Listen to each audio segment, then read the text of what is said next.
지난 주일에는 우리가 옛사람을 벗고 새사람을 입으라 했죠. 옛사람이라는 것은 옛날에 나의 삶의 습관, 세상적인 그 풍조에 따라가던 우리의 삶이었는데 이제 예수 그리스도를 믿고 나서 우리가 새사람이 되었다. 그러니까 하나님의 그 의의를 드러내는 삶인 거죠. 그것이 바로 하나님과의 관계, 이웃과의 관계를 통해서 새사람의 모습이다. 근데 새사람이 되려고 해도 잘 안 될 때가 있어요. 그래서 그 과정이 있다고 그러는데 그것이 바로 마음의 영을 새롭게 하는 것이다. 마음의 영을 새롭게 할 때 진정한 새 사람이 되어지는데 그 마음의 영을 새롭게 하는 방법은 바로 진리의 말씀, 하나님의 말씀을 가지고 날마다 새로운 삶을 추구하면서 살아가야 된다라고 얘기를 했죠.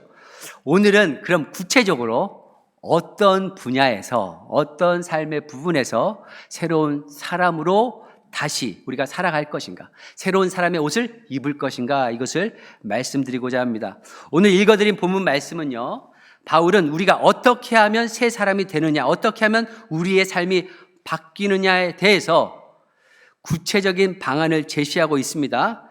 그런데 여기서 보면 우리가 나의 삶이 변화되고 이웃의 삶이 변화되어질 때 필요한 두 가지 원칙이 있습니다. 그것은 뭐냐면 변화를 체험하기 위해서는 첫 번째로 하지 말아야 하는 것보다 해야 할 것에 집중을 하는 겁니다. 하지 말아야 되는데 이게 아니라 내가 무엇을 해야 될까, 이것을 이야기하는 거죠. 뿐만 아니라 두 번째 원칙은 우리가 변화를 체험하기 위해서 그 변화의 동기가 무엇인지를 알아야 됩니다.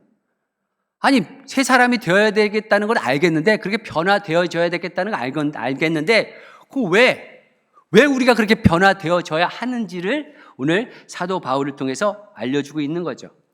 25절부터 한번 보시기 바랍니다. 다 똑같은 구조예요. 먼저 하지 말아야 될 것을 이야기해요. 25절. 그러므로 여러분은 거짓을 버리고, 그 다음에 해야 될 것이 뭔지 나옵니다. 각각 자기 이웃과 더불어 참된 말을 하십시오. 그럼 왜 참된 말을 해야 되느냐? 우리가 왜 거짓말을 하지 말아야 되느냐? 이유가 뭐냐? 보니까 우리가 서로 한 몸의 지체들이기 때문입니다. 28절에도 똑같은 구조예요. 하지 말라는 이야기가 먼저 나옵니다. 도둑질하는 사람은 다시는 도둑질하지 말고. 그럼 해야 되는 건 뭡니까? 수고를 하여 제 손을 떳떳하게 벌이를 하십시오. 이유는 뭘까요? 오히려 궁핍한 사람들에게 나누어 주라는 거죠. 그 이유 때문에, 그 동기 때문에 우리가 떳떳하게 일을 하라는 겁니다. 29절에도 똑같은 구조예요. 하지 말아야 될 거 먼저 얘기합니다. 나쁜 말은 입 밖에 내지도 말아라. 그러면 해야 될 게 뭡니까? 덕을 세우는데 필요한 말이 있으면 적절하게 해라. 동기가 뭡니까? 듣는 사람에게 은혜를 끼치기 위해서. 그래서 우리가 변화를 체험하기 위해서는 무엇을 하지 말라보다 무엇을 해야 될까를 기억하고 뿐만 아니라 그 동기 이유를 알아서 우리가 새로운 사람, 정말 새로운 옷을 입고 주님이 원하시는 새로운 길로 나가야 된다는 거죠. 이러한 사실은 우리가 일상생활에서도 많이 체험할 수 있습니다. 어린 아이들을 키우는 분들이 있잖아요. 그 가정을 보면 부모님들이 하지 말아라. 부정적인 걸 더 많이 할까요? 해라. 긍정적인 것을 더 많이 말을 할까요? 결국 하지 말아라 하는 것보다 하라는 것에 집중을 해야 되는데, 거꾸로 자녀가 말을 안 들어서 어떻게 보면 아주 속상하신 이런 부모님들 가만히 보면 해라보다 하지 말라는 말이 더 많습니다. 부정적인 분들이 더 많은 거죠. 그래서 우리들이 자녀들에게 쓰는 용어들을 보면 알아요. 여러분들이 자녀들에게 이야기할 때 부정적인 하지 말아라 라고 이야기를 더 하는지, 아니면 하라는 것에 긍정적인 것으로 더 얘기하는지 자기 자신을 살펴보는 거죠. 근데 보통은 부정적인 게 많잖아요. 떠들지 마! 게임 좀 그만해! 잠 좀 자라! 막 이렇게 그냥 하지 말라는 게 더 많아요. 그래서 애들이 무엇을 하지 말라는 것을 듣는데 정작 아이들이 무엇을 하라고 가르쳐 주지를 않는 거예요, 부모님들이. 그러니까 애들도 혼동스러운 거죠. 그래서 우리가 정말 변화를 체험하기 원하면 하지 말라는 것보다 하라는 것에 집중하라는 겁니다. 어른들만이 아니고요. 어른들도 마찬가지예요. 또 남에게 적용할 때도 마찬가지입니다. 이런 거 있죠. 여러분들 예배 늦으시는 분이 예를 들어 5분 늦어요. 5분, 10분 늦는데 5분, 10분 늦으시는 분들은 항상 5분, 10분 늦습니다. 제가 좀 생각해 봤어요. 5분, 10분을 더 주무시나? 근데 어떻게 그렇게 똑같이 그렇게 항상 똑같이 늦으시지? 그럼 이런 분들한테 늦지 마세요, 늦지 마세요. 이런 것보다 더 효과적인 게 뭘까요? 이분들 스스로 늦지 말아야지. 늦지 마. 이거보다 10분 전에 교회에 가야겠다. 이런 마음을 갖는 거죠. 10분 전에 가서 우리 기도 인도도 하고 여기서 함께 중보기도 하니까 함께 참여하겠다. 이런 마음을 가지면 오히려 늦지 않을 수 있는 겁니다. 그래서 성도님들 정말 이 변화를 추구하기 원한다면 하지 말라는 것보다 하라는 것에 집중하시는 여러분들이 되시기를 축원합니다. 그래서 또 이 변화를 체험하기 위해서 긍정적으로 하라고 그랬잖아요. 또 무엇이냐면 분명한 동기가 있어야 된다는 거죠. 무엇을 할 때 분명한 이유를 알면 우리가 행동하는데 도움이 됩니다. 하나님께서는요, 우리 인간을 이지적인 존재로 만들어 주셨기 때문에 우리가 듣기에, 영어로는 이런 거죠. make sense. 내가 납득이 되어져야지, 이해가 되어져야지 행동을 합니다. 무조건 하라고 해서 하지 않습니다. 우리가 한국의 자녀들을 보면 알 수 있다. 어린 자녀들, 한국의 그 부모의 가정에 있는 자녀들과 미국에 사는 어린 자녀들을 조금 비교하면 쉽게 좀 이해할 수 있습니다. 물론 다 그렇지는 않지만요. 미국 엄마들은요, 한국 엄마들에 비해서 설명을 잘합니다. 설명을. 아이들에게. 근데 한국 분들은 이게 성격이 급해서 그런지 모르지만 무조건 그냥 보이는 대로 얘기하죠. 설명 이런 게 필요 없어. 안 돼! 하지 마! 왜 하려고 그래? 이거야, 이거 먼저. 명령만 하는 거예요, 명령만. 충분한 설명이 아닌 명령만 하는 거죠. 그래서 전통적인 한국에 있는 그 자녀들을 보면 아이들이 엄마 아빠한테 왜 그런지 자기도 모르는 거야. 물어보잖아요? 그럼 뭐라고 대답합니까? 조그만 게 뭘 그걸 알려고 그러냐. 그래서 그냥 훌밥 막 줘버린다니까. 한국 부모님들이. 다 그런 건 아니에요. 네. 그죠? 그게 달라요. 그런데 어린이건 어른이건 우리는 생각하는 존재입니다. 이성을 갖고 있어요. 그래서 분명한 동기가 있을 때, 이유가 있을 때 바뀔 수 있는 거죠. 아이들에게 그냥 맨날 공부만 하라고 그래. 공부를 왜 하는지 모르겠어요. 애들이. 그러니까 공부를 안 하는 거예요. 자기가 공부할 분명한 동기, 이유를 알면 공부를 하죠. 하지 말라고 해도 할 겁니다. 근데 그 이유를 모르는 거예요. 그래서 성도님들도 변화를 체험하길 원하시면 내가 왜 이것을 해야 되는지, 또 상대방에게 왜 이것을 하라고 내가 권해야 되는지 분명한 동기와 이유를 알려주고 알아야 됩니다. 물론 이 동기가 합당한 것이 되어져야겠죠. 예를 들어서 어떤 분이 무뚝뚝한 분이 있어요. 얼굴도 아주 그냥 표정도 굳고 표정이 없는 거죠. 사람들이 다가가기가 힘들어요. 그래서 내 표정이 이러니까 사람들이 나한테 다가오는 거, 또 다가가는 게 힘드니까 내가 좀 이 표정 좀 바꿔봐야겠다. 좀 편하게 대해줄 수 있는 그런 표정으로, 저와 같이 이렇게 좀 표정으로 편해야겠다. 이런 마음을 가진 거예요. 좋은 마음이죠. 그런데 좋은 마음인데 이 동기가 합당해야 돼요. 뭐냐?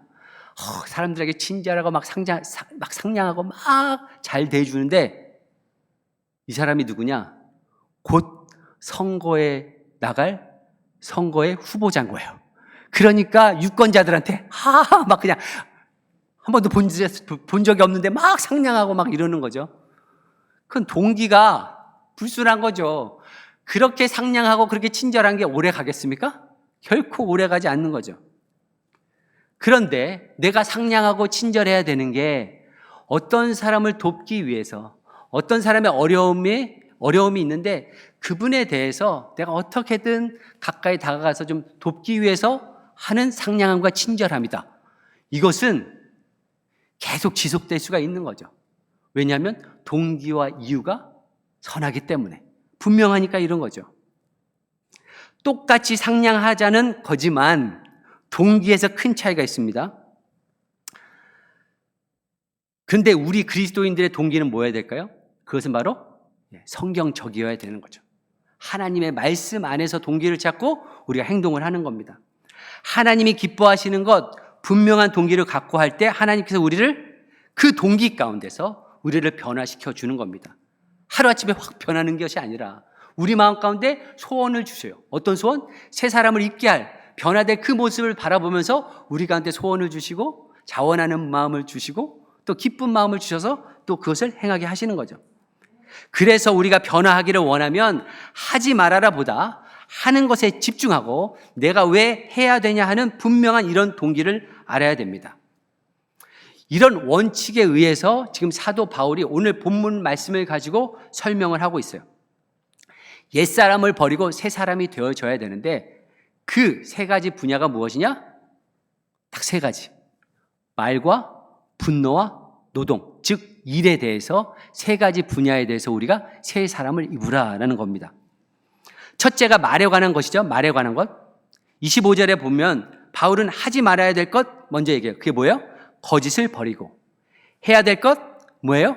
참된 말을 하고. 동기가 뭐냐? 우리가 서로 한 몸의 지체이기 때문에. 새 사람이 되기 위해서 얼마나 많은 분야가 있을 거예요? 그런데도 불구하고 왜 가장 먼저 말에 대해서 우리가 새로운 사람으로 입어야 되는지 이야기하는 것은 그만큼 말이 중요하기 때문에 그렇습니다. 그리스도인들 안에서의 그 말이란 것은 신앙에 영향을 줄 뿐만 아니라 그 공동체 안에도 그 말로 인해서 굉장한 타격을 주기 때문에 그렇습니다. 왜 거짓을 버리고 참된 말을 하는 것이 그렇게 중요할까? 이유는 우리가 하나님을 알기 전의 삶은 거짓된 삶을 살았기 때문에 그렇습니다. 우리 삶 자체가 악하고 거짓이었죠. 예를 들어서 이런 거예요. 2차 세계대전 때 히틀러를 보시면 이 사람이 얼마나 악한 사람입니까? 이 사람의 외모만 봐도요, 저처럼 키가 짤막해요. 키가 짧아요. 키가 작아. 그러면서 또 코수염은 여기만 났어. 여기만. 코수염 여기. 그죠? 아주 악독하게 생겼어요. 그런데 이 히틀러도요, 그때 당시에 히틀러가, 우리는 지금 히틀러가 얼마나 나쁜 학살범이라는 걸 알지만 그때 당시에 2차 세계대전 때 히틀러에 대한 국민들의 반응은 전혀 달랐습니다. 자기가 히틀러가 스스로 거짓 이미지를 창출해낸 거예요. 그래서 히틀러를 거짓으로 어떻게 보면 포장하기 위해서 엄청난 선전 비용을 썼다고 합니다. 그 당시에 살았던 사람은 히틀러가 얼마나 멋진 사람이고 그들 가운데서는 어떻게 보면 구세주처럼 생각을 했어요. 그 정도였어요. 지금 얘기하면 BTS를 저리 가라 할 정도로 그 연인들이요, 특별히 여인들이 그렇게 히틀러를 추앙했대요. 제가 읽진 않았지만 제목도 그런 게 있어요. 히틀러의 여인들이라는 책이 있더라고요. 제가 그거가 무슨 책인가 봤더니 히틀러에 대해서 그렇게 추앙했던 여인들이 쓴 글이에요. 나쁜 사람으로 생각한 게 아니라 자기들의 우상으로 생각한 거예요. 여인들이요, 조심하십시오. 분간 잘하셔야 돼요. 물론 남자도 그렇지만. 뭐냐? 거짓 이미지를 만들고 자기가 하는 것을 다 홍보와 선전을 통해서 은폐시키고 아름다운 이미지를 제시했기 때문에 히틀러가 그때 당시에는 굉장히 좋은 사람으로 보여진 거예요. 이렇게 죄된 삶은 한마디로 거짓된 삶, 위장된 삶입니다. 김일성도 마찬가지예요. 김일성을 놓고 보고도 김일성이 그 독재를 하기 위해서 그 정적들을 얼마나 죽였습니까? 숙청을 했죠. 6.25 전쟁을 일으킵니다. 수많은 사람들이 희생됩니다. 뿐만 아니라 국민들은 먹을 것이 없어서 그렇게 굶주렸잖아요. 그 악의 세습이 지금까지 이어와서 3대 세습. 김일성, 김정일, 김정은까지. 뭘 한 거죠? 사상교육하고 쇠뇌교육해서 정말 무엇이 진리인지를 분간을 못하게 하는 겁니다. 그래서 지금도 이북 사람들이 탈북하시는 분들은 그 정체를 알기 때문에 탈북하지만 그렇지 않고 북한에 있는 사람들은요, 어떤 생각을 하느냐? 우리 김정은 수령께서 계시니까 그래도 한 끼라도 먹고 살지 하면서 김정은에 대해서 막 받들어요.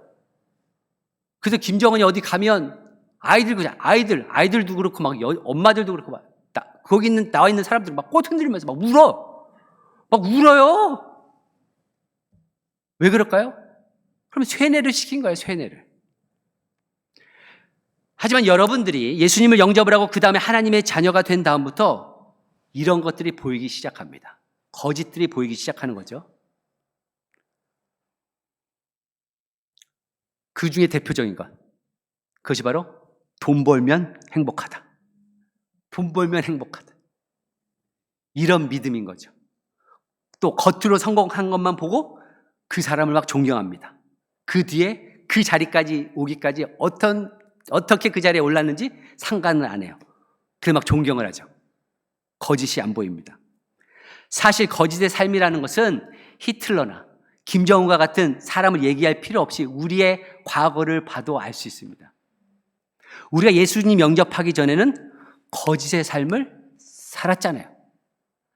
아닌데 그런 것처럼, 없으면서 있는 것처럼, 모르면서 아는 것처럼. 하지만 예수님을 만나고 나서 회개하는 그 순간에 우리의 삶이 바뀌어진 거죠. 내 자신도 속였던 우리의 삶이지만 이제 하나님 앞에서 내가 어떠한 자인지를 스스로 볼 수 있는 눈이 열린 겁니다. 그래서 사실은 관계 속에서도 자기가 항상 남을 다치게 하면서 자기가 피해자인 것처럼 그렇게 생각하시는 분들이 있어요. 자기의 엄청난 성격적인 결함과 이런 생활의 부족이 있는데도 불구하고 자기는 꽤 괜찮은 사람으로 착각하고 사는 거죠. 자기의 능력과 지식의 한계가 있는데도 내가 마음만 먹으면 무엇인지 할 수 있는 것처럼 우리 자신을 속이면서 살아왔습니다. 이것이 바로 거짓된 삶인 거죠. 남에게만 거짓말을 시키는 것이 아니라 자기 자신에게도 거짓말을 시킵니다. 그러다가 십자가 앞에서 우리의 민낯을 보게 되는 거죠. 십자가에 딱 대면했을 때 갑자기 나 자신을 보기 시작하는 겁니다. 나의 영적인 눈이 띄어져서 내 자신을 보는 거죠. 내 얼굴에 있는 가면이 벗겨지기 시작하는 겁니다. 그리고 내 실체가 드러나게 되는 겁니다. 그리고 나 자신을 보니까 내가 맨날 피해자라고만 생각했는데 알고 봤더니 내가 피의자였구나. 내가 피해를 주면서 살았구나 하는 게 느껴지는 거죠. 내가 꽤 괜찮은 사람이라고 생각했는데 내 삶 가운데 나를 보니 내가 이렇게 부패한 면이 있었구나 하고 나를 돌아보게 되는 겁니다. 나는 꽤 유능한 사람이라고 무엇인지 할 수 있다고 생각했는데 내가 하나님 없이는 아무것도 할 수 없구나 하는 것을 느끼게 되는 거죠. 그것이 바로 십자가 그 복음의 능력입니다. 무엇보다도 위대하신 하나님, 거룩하신 하나님 앞에 비춰볼 때 나의 존재라는 것은 얼마나 미미한 것인지, 그 앞에 서 있는 나의 모습이 얼마나 추한 것인지를 깨닫게 되는 거죠. 그러니까 우리가 어떻게 기도합니까? 하나님, 나는 죄인입니다. 사도 바울의 고백과 같이 나는 죄인 중에 괴수입니다. 저는 이렇게 담임 목회를 하면서요, 이런 마음이 좋은 마음인지 안 좋은 마음인지 모르겠는데요, 저는 그냥 오늘 하루 최선을 다해서 하나님 앞에 정직하고 진실하게 사역하다가 그냥 내일 그냥 데려가 주세요 하는 마음이에요. 이게 하여튼 여러분들 그렇다고 제가 비관적인 건 아니지만 뭐냐면 내일 아니면 한 달 뒤, 1년 뒤에 내가 어떻게 변했을까? 그게 두려운 거야. 오래 목회하신 분들이 물론 존경받을 분들 많이 있죠. 그래, 그런 반면에 그렇지 못한 분들도 굉장히 많더라고요. 그래서 우리는 매일매일 정말 날마다 우리가 십자가 앞에 서야 될 줄 믿습니다. 진실해야 되는 거죠. 나 자신을 그렇게 비로소 보기를 시작하고 그렇게 하나님 앞에 나아가는 겁니다.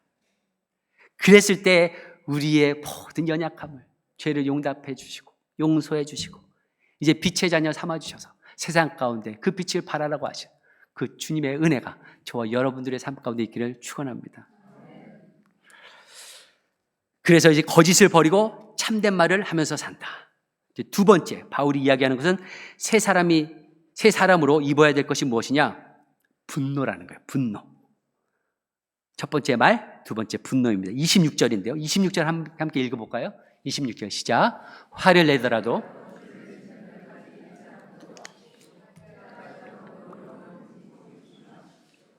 화를 내더라도 죄를 짓는데 이르지 않도록 하라.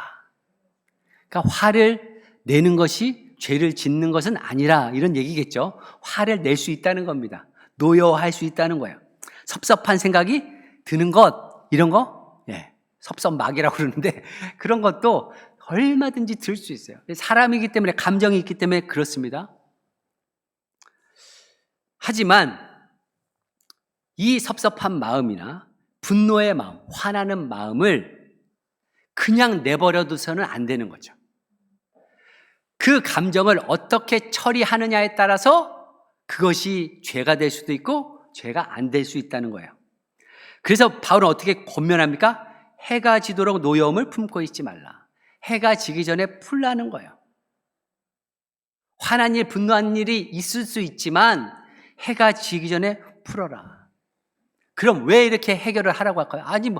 화나는 마음이 있는데 그냥 그 당해도 싸 막 이러면서 그 마음을 갖고 있지 말라는 거예요. 그럼 이유는 무엇일까? 그것은 바로 오늘 말씀해 보니까 그 이유가 나오잖아요. 하지 말라, 해라. 그 이유, 동기는 오늘 말씀해 보니까 악마에게 틈을 주기 때문에 그렇다. 이것이 동기예요. 악마에게 틈을 주지 않도록 우리의 마음속에 분노나 화가 있으면 이것이 그냥 있는 법이 없고 꼭 자라게 되니까 이것이 우리의 삶을 망치니까 분노를 조절하라는 거죠. 그런데 그 악마는 어떻게 보면 우리를 조종하는 그 분노는 가만히 있는 것이 아니라 이것이 더 커져요. 막 자라요. 자라는 현상이 바로 31절에 나옵니다. 분노가 어떻게 커지느냐? 모든 악독과 격정과 분노와 소란과 욕설은 모든 악의와 함께 내버리십시오. 여기 보니까 악독 있잖아요. 악독은 뭐냐면 영어로 하면 악독하면 조금 애매모호한데 영어로 하면 bitterness예요. 나오죠? bitterness. 쓴뿌리. 우리의 감정의 쓴뿌리입니다. 그래서 이 악독은 bitterness는 화해하기를 거부하는 마음입니다. 화해를 절대 안 하고자 하는 그 마음인 거죠. 그래서 여러분들 가운데서 난 그 사람은 절대 용서 못해. 이런 마음들이 있는 분 계실 거예요. 아니면 나는 그 사건은 절대 잊을 수가 없어 하는 분들이 있어요. 이렇게 화해를 거부하는 마음이 악독입니다. 그런데 그 악독이 거기로 그치는 것이 아니라 그런 마음의 악독이 있으면 어떻게 되느냐? 그것이 격정으로 이어집니다. 감정으로 확 올라가는 거죠. 쉽게 얘기해서 뚜껑 열린다 그러잖아요. 그 격정이 뚜껑 열리게 하는 거예요. 그리고 막 분노가 생기죠? 그리고 나서 가만히 못 있어요. 뭐가 있습니까? 소란을 일으켜요.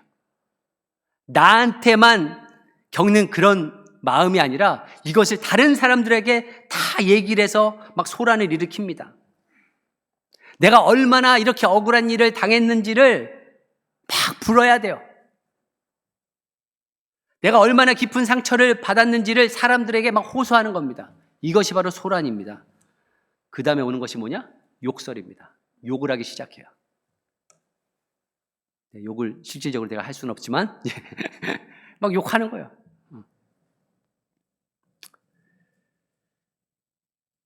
그래서 말이라는 것도요, 우리의 감정을 잘 다스려야 돼요.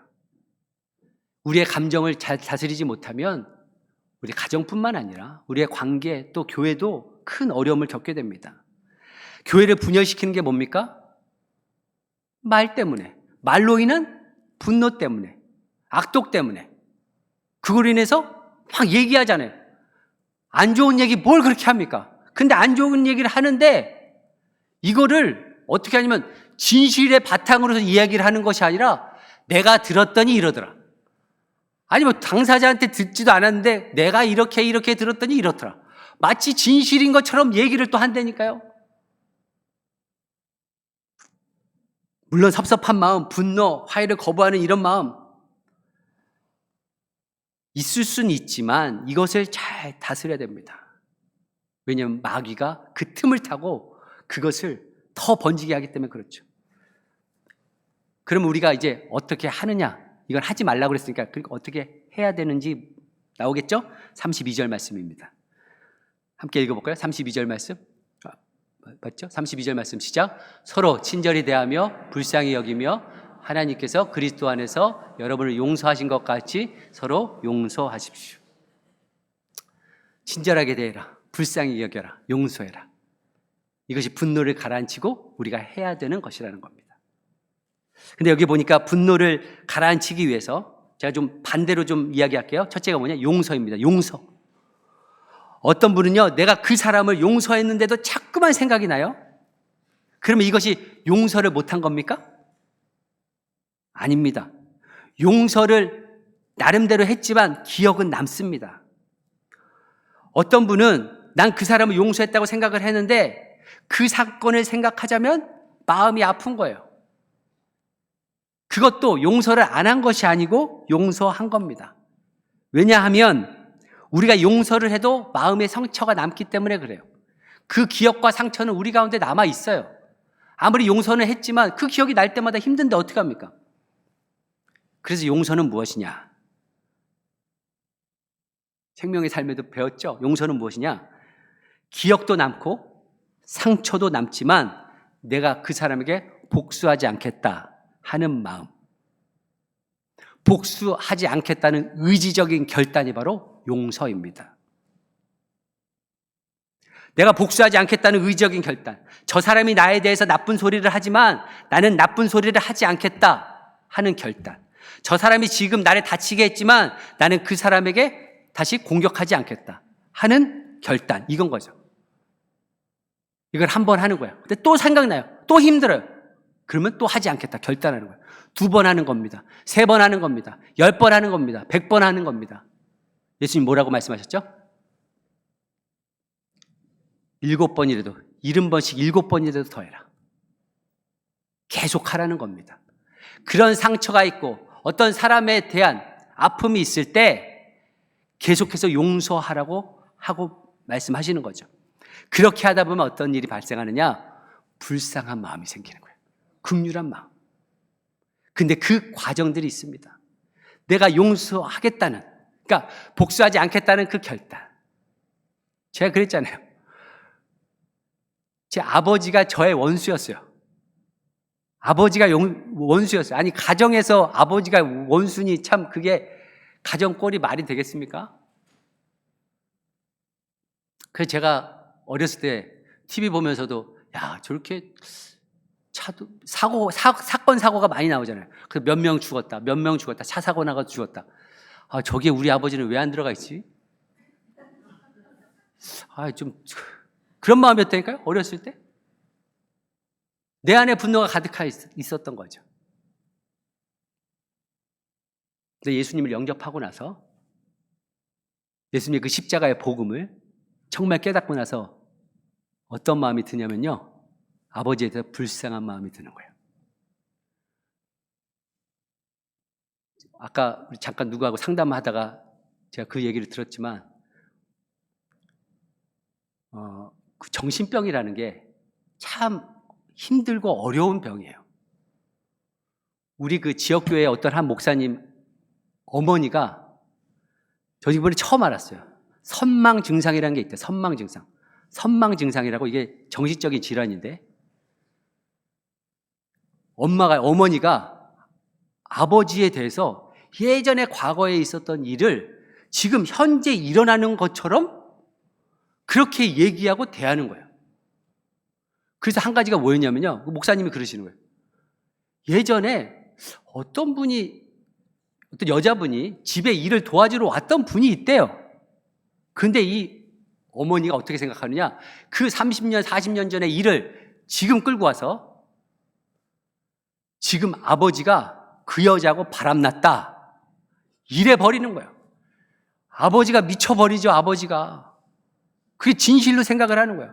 아버지를 막 욕해요. 집에 나가라고요. 그래서 이 아버지가 90세도 넘으신 아버지인데요, 뉴욕이 얼마나 추웠어요. 밖에서 차에서 주무셨대요. 어머니가 그렇게 난리를 치니까, 나가라고 하니까. 정신질환이 게 그렇게 힘들더라고요. 근데 이 아버지가, 그러면 자녀들이 그랬죠. 이 목사님을 뿐만 아니라 자녀들이, 그럼 어머니 어디 그냥 또 시설에 좀 보내가지고 거기 좀 있게 하라고 하는데, 아버지가요, 그래도 끝까지 어머니 그런 시설들이 들어가면 어려울 테니까 아버지가 그걸 감당하면서 있겠다고. 그 자녀들은 걱정이죠. 그렇게 간호하다가 아버지가 힘드실까, 아버지가 병나겠다 하는 거죠. 근데 그런 병들도 사실 자기가 원해서 된 건 아니잖아요. 자기가 선택해서 된 게 아니잖아요. 그래서 불쌍한 마음이 드는 거죠. 불쌍한 생각이 들면 오는 것이 무엇이냐? 친절입니다. 친절이라는 것은 구체화된 사랑인 거죠. 옛날에는 피했는데 이제는 보면 인사도 하고 가서 악수도 하고, 어려움이 있으면 무슨 어려움이 있냐고, 예전에 관계가 그렇게 어려워서 내가 그냥 외면했던 그 사람에게 다가가는 거죠. 하기 싫지만 한번 시도해보는 겁니다. 하기 싫지만 또 한번 실천해보는 겁니다. 그래서 관계가 이루어지는 거예요. 마음에 있는 섭섭함, 마음의 쓴뿌리를 해가 지기 전에 다 깨끗이 해결해서 마귀에게 틈을 주지 아니하고 항상 마귀를 이기고 승리하는 저와 여러분들이 되게 예수 그리스도의 이름으로 축원합니다. 세 번째, 마지막, 우리가 옛사람을 벗고 새 사람을 입어야 될 분야가 무엇이냐? 노동입니다. 노동. 일. 28절에 보면 나오죠. 28절. 도둑질을 하는 사람은 다시는 도둑질 하지 말라는 거예요. 도둑질 하지 말라. 그리고 얼른 하라는 게 나오죠. 수고를 하여 제 손으로 떳떳하게 벌이를 하십시오. 그 동기가 무엇이냐? 그리하여 오히려 궁핍한 사람들에게 나누어 줄 것이 있도록 하십시오. 에베소 교인 안에서도 도둑놈들이 많이 있었던 것 같아요. 도둑놈들이. 그래서 뭐라고 얘기해요? 자기 손으로 떳떳하게 노동을 해서 벌이를 하라고 이야기하는 겁니다. 지금 치면 이런 거죠. 불로소득. 이거 아주 불로소득. 노동을 하지 않으면서 막 돈만 많이 벌려고 하는 거. 이걸 얘기하고 있는 거예요.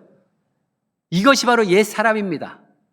근데 새 사람은 열심히 일해서 내가 치른 일의 대가를 받는 것. 이것이 바로 새 사람의 모습인 거죠. 조그만 이렇게 비즈니스 하시는 분들은 그런 어려움들 다 겪으실 거예요. 뭐냐면 캐시어가 있는데 캐시어에서 아마 돈이 빠져나가는 거지. 이거 캐시어에서 10불, 20불 이렇게 빠져나가는 것 같아요. 알고 봤더니 누군가 돈을 훔쳐간 거예요. 직원 중에 하나가. 하루에 예를 들어서 20불씩 빼갔다. 근데 이 사람들은요, 자기가 도둑질했다고 생각 안 합니다. 이게 나의 팁이지, 내가 받아야 될 정당한 거지 하면서 빼가죠. 그래서 하루에 20불씩. 일주일 5일만 일하면 얼마입니까? 100불. 한 달이면 400불. 400불이 없어지는 거예요. 그러면 순수익으로 400불을 예를 들어서 벌려면 비즈니스 하시는 분들은 한 1,500불 정도를 팔아야 한 400불 벌잖아요. 그렇게 큰 손해인데 그것을 생각을 안 하고 막 훔치는 종업원들이 있어요. 도둑질 하는 거죠. 그게 도둑질이에요. 또 다른 예는 경제적으로 어려운 사람들, 또 그거를 또 악용을 해서 막 고리대금 하는 사람들이 있어요. 이런 사람들도 도둑질인 거죠. 정상적인 노력 없이 대가를 받고자 하는 겁니다. 우리가 그래서 새로운 사람이 됐으면 우리는 노동이 일하는 것이 신성한 것인 줄 알고 하나님이 주시는 축복인 줄 알고 그 노동의 대가를 바라면서 노동을 하는 데 있어서도 우리가 성실하게 하는 거죠. 그렇게 했을 때 정당한 또 대가를 받는 겁니다. 그런데 우리가 일하는 동기가 뭐라고 오늘 말씀합니까? 일하는 동기? 궁핍한 사람을 돕도록. 우리가 돈을 버는 목적이 무엇이냐?